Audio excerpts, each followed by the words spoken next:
अस्सलाम वालेकुम। तो आज है हमारा पार्ट 2 बाबर आज़म के पोर्ट्रेट का। जहाँ हमने छोड़ा था वहीं से हम स्टार्ट कर रहे हैं। सबसे पहले तो हमने एक लेयर बनानी है, और लेयर बनाने का मकसद हमेशा यही होता है कि जो पेज का टेक्सचर है वो ख़राब ना हो।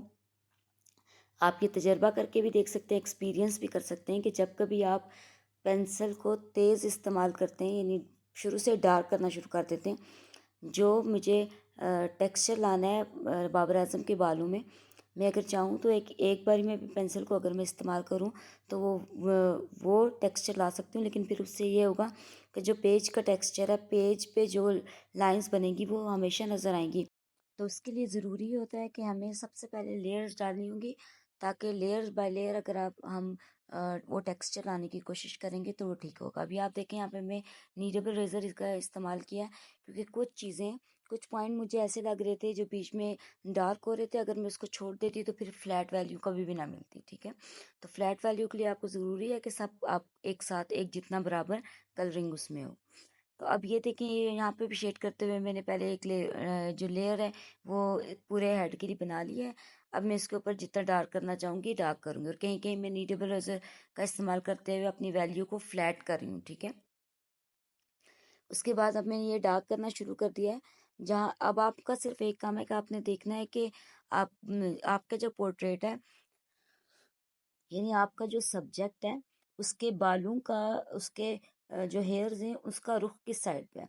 जिस साइड पे वो रुख होगा बस आपने उसी साइड पे अपने स्ट्रोक्स चलाने शुरू कर देने।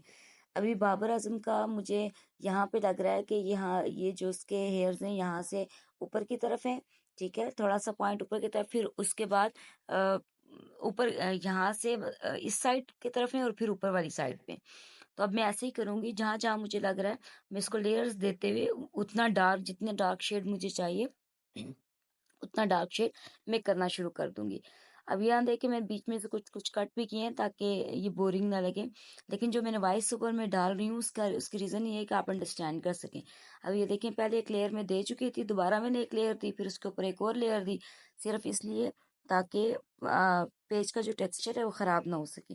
और उसके अलावा एक और बात ये कि अब आप देख रहे हैं कि मैं बालों की स्ट्रोक्स हाफ ले रही हूँ, फिर उसके बाद हाफ ले रही हूँ।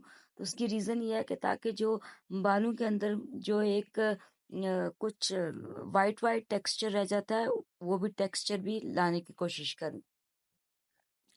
और लास्ट पे अगर आपने अपने शेड को स्मूथ करना है तो आप किसी भी चीज़ का इस्तेमाल कर सकते हैं। 3 तरह की आप चीज़ों का इस्तेमाल कर सकते हैं। एक आप टिश्यू पेपर से इस्तेमाल कर सकते हैं। एक आप, जो कि अभी आप देख भी रहे हैं स्क्रीन पे, कि मैं टिश्यू पेपर का इस्तेमाल करती हूँ। के बाद दूसरा है ब्लेंडिंग स्टम्प्स का, वो इस्तेमाल की जा सकती हैं। और थर्ड पे जो है वो कॉटन बड्स का इस्तेमाल किया जा सकता है।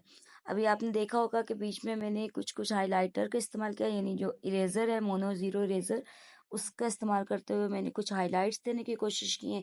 जहाँ जहाँ मुझे लग रहा है कि बाबर आजम के बालों में कुछ हाइलाइट्स है, यानी कहीं कहीं पे वो लाइट पेज छूटा हुआ है, लाइट लाइट टेक्सचर है, तो वहाँ पे मैंने हाईलाइट देने की कोशिश की। पहले मैंने मोनो ज़ीरो रेजर से दी थी, अब मैंने नीडेबल रेजर से दिया। उसके बाद आइस पे आ जाते हैं। तो आइस पे भी आपने ये देखना है कि कौन सी आइस जो है उसके पहले आपने एक डिवीजन कर लेनी है कि आपने कौन से नंबर की पेंसिल इस्तेमाल करनी है, यानी कितना डार्क शेड आपको चाहिए। उस डार्क शेड के मुताबिक आपने बस ये देखना है कि कहाँ कहाँ डार्क है, और वहाँ वहाँ आपने वो शेड देना शुरू कर देना है। अभी मेरे पास यहाँ पे 6B रेजर है जो इसका मैं इस्तेमाल कर रही हूँ। यहाँ पे मोल था, मैंने वो भी बनाया है। और उसके बाद अगेन हमने आई ब्रोज में वही देखना है कि आईब्रोज की शेप कैसी है। जिस शेप की है उस वो शेप बनानी शुरू कर देनी है, और जितना डार्क शेड हमें चाहिए हमने बस उतना डार्क शेड देने की कोशिश करनी है। तो बस सिर्फ इन दो चीज़ों का अगर आप ध्यान रखेंगे तो आपका शेडिंग का पोर्ट्रेट खुद ब खुद एक स्मूथली बनना शुरू हो जाएगा।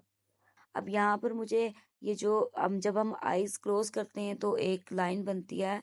अगर अभी आपको ये लाइन बहुत लाइट नजर आ रही होगी, अभी मैं इसको डार्क करूंगी, और ये जो भी मैं कर रही हूँ, और उसके बाद अब मैंने ये देखता है कि इसका बाबर आजम के आईज का जो डार्क सर्कल्स हैं उनको बनाने की कोशिश करनी है, ताकि वो जो एक टेक्सचर है बाबर आजम की आइज का वो पूरी तरह से सामने आ सके। ठीक है, पहले हम दूसरी आइज बना लेते हैं, दूसरी आइज की शेडिंग कर लेते हैं। यहाँ पे भी मैंने आईब्रोज का, सिर्फ आईब्रोज की शेप देखी है कि वो किस साइड पे है, और उसमें कितना शेड मुझे कहाँ कहाँ चाहिए वो देखें।